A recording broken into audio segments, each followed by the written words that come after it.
От рождения до смерти. Какие обряды и ритуалы на протяжении жизни сопровождали нагайцев в прошлом, а какие еще сохранились?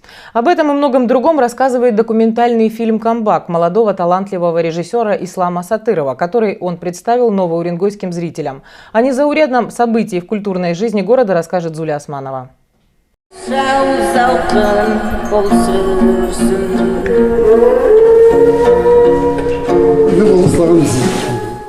Отменены крутые голливудские блокбастеры и боевики. Сегодня в одном из городских кинотеатров идет показ документального фильма «Камбак». В переводе с нагайского «Перекати поле».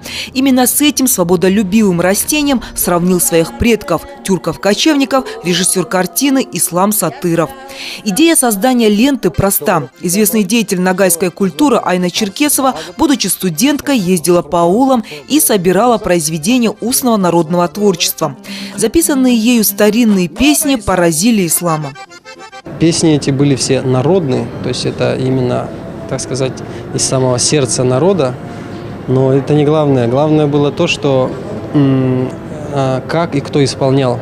Дело в том, что когда исполняют пожилые люди песни, это люди, которые уже прожили жизнь какую-то. Они через себя пропускают, и они в эту песню вкладывают намного больше, нежели молодой человек.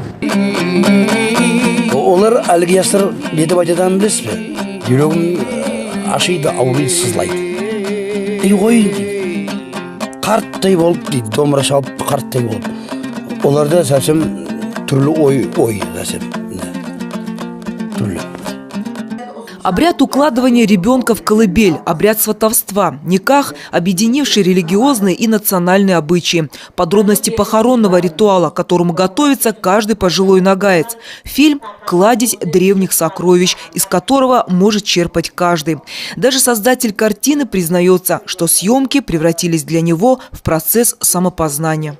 90% информации фильма, оно было открытием в какой-то степени. Конкретную какую-то мысль, законченную, я не выдавал. Мне хотелось, чтобы это была больше фиксация, зафиксировать именно состояние этой культуры, скомпоновать ее в таком виде, чтобы человек сам мог посмотреть и сделать для себя какие-то выводы. А выводы эти могут быть разные.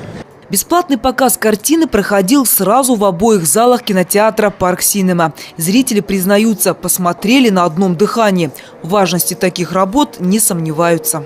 У меня все-таки в душе горечь – это то, что это все теряется. У нас вообще в истории веселого мало. Тем не менее, позитив есть, что все-таки фильм снят. Сохранение самобытности народа, оно как бы обогащает молодежь. Ценя свою культуру, будешь ценить и другую культуру. Ислам Сатыров – известный среди российских исполнителей продюсер. Он пишет музыку, поет, снимает видеоклипы.